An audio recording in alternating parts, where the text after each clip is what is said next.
Hello, everyone. Peace and blessings to all. Homiletics 2, Week 7 assignment. My takeaways. First, from minimize notes. A sermon is an event, not a document. It is more like a conversation. And we can have these conversations when we learn to internalize the message as well as the scripture passage that we will use. As we do this, we can avoid using notes. This process will allow us to make eye contact with our listeners, and it will also afford us the opportunity of seeing puzzlement on some forces when we explain and when we share anything. And recognizing this, we can expand on our explanations so that our listeners will understand what we are saying. Now, this is an area that is a bit challenging for me, and one that I will have to practice and practice and practice. I know that I will get there eventually. The second takeaway is try a different sermon form. There are two sermon forms, the deductive and the inductive. In the deductive form, the thesis is presented at the beginning. And in the inductive sermon, this thesis is presented more to the end of the talk. Now, another thing that I took notice of was that the statement that the biblical text should influence the form of the sermon. And so those are my takeaways. My talk. My talk is entitled Move in the Direction of Your Dreams. And I borrowed it from Michael Gott's song, Move in the Direction of Your Dreams. It begins with a quote from a 2016 Daily Word message. And the word for that particular day was stepping stones. The affirmation was, I am inspired to take inspired action towards my goals and dreams. And I'm using a quote from the Daily Word message as well, which says, challenges in my life serve as stepping stones to my good. Putting one foot in front of the other, I take inspired action to achieve my goals and dreams. Step by step, I move forward, following a path of greater peace, love, and joy. The Bible message is taken from the Thomas Nelson New King James Version Bible. Isaiah 43, reading verses 19 and verses 18 and 19. And it says, do not remember the former things, nor consider the things of old. Behold, I will do a new thing. Now it shall spring forth. Shall you not know it? I will make a road in the wilderness and rivers in the desert.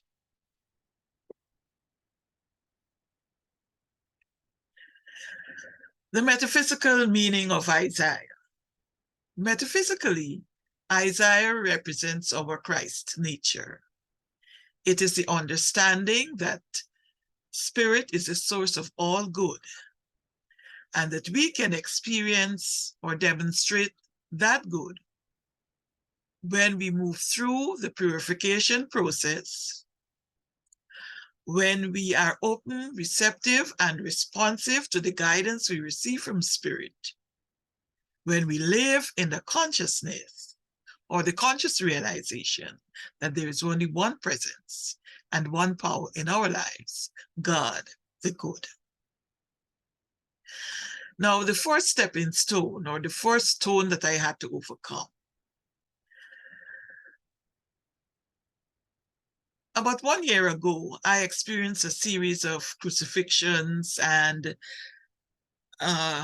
chemicalizations. Sorry. I was barely out of one, then catapulted into another.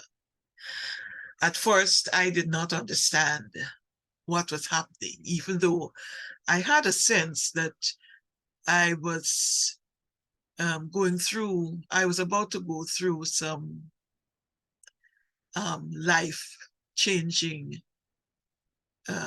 experiences, and that I had to forgive, let go, and let God. And so the inspired action that I took was to release my attachment to some people in my life. And this was the first step that I took towards moving in the direction of my dreams. When I did that, I began to feel a sense of peace. The second stepping stone was facing a threatening situation which would have affected my ministry in a negative way.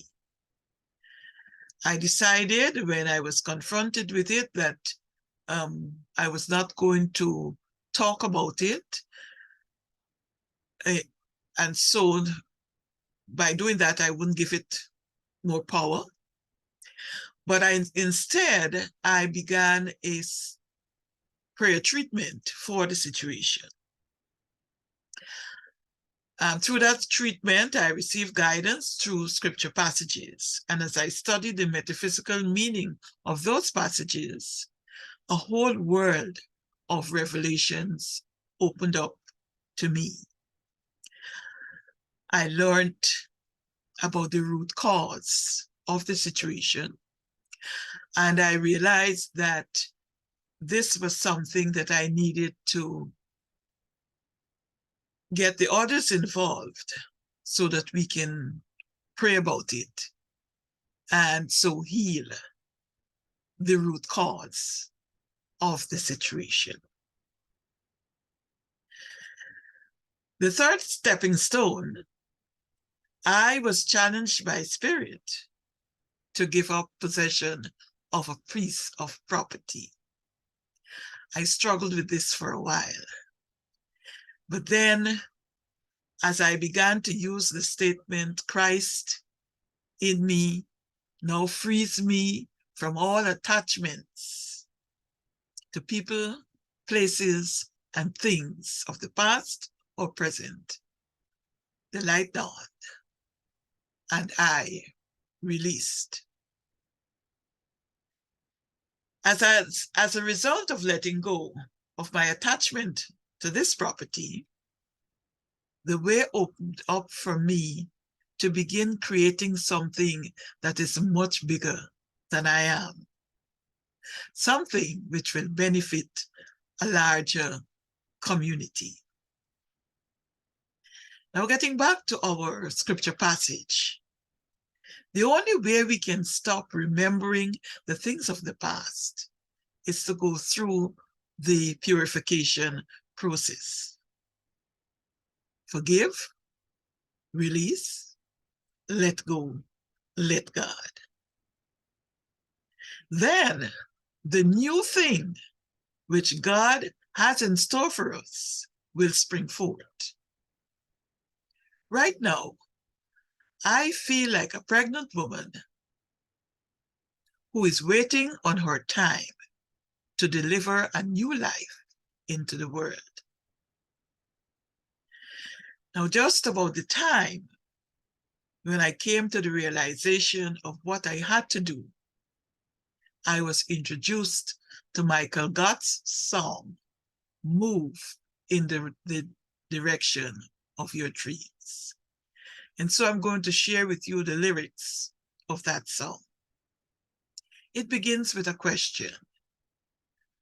Don't you think you owe it to yourself to look inside of you and take the time to realize what you are here to do? Don't you think the time has finally come to stand and face the fire, to walk into the blazing sun and claim your heart's desire? You were placed upon this earth with a mission to complete, and now the time has come, so stand up strong and claim your destiny. You must move in the direction of your dreams and act as if they've already come true. For even when there is no hope, or so it seems, move in the direction of your dreams. Do you think that you're not good enough to be a shining star? Or do you think because the road looks tough that you won't get that far? Do you believe that some are great and others left for chance? Or maybe that it's just too late, a futile circumstance? And you were placed upon the earth with a mission to complete. And now the time has come, so stand up strong and claim your destiny. You must move in the direction of your dream and act as if they're already come true. And even when there is no hope, or so it seems, move in the direction of your dreams. I took a bold step and presented the idea to the higher authorities, and I'm elated to report that I am indeed moving in the direction of my dreams. I pray that by sharing my story in this talk and the examples that I have used, you too can begin the process of moving in the direction of your dreams. Namaste. Thank you for listening.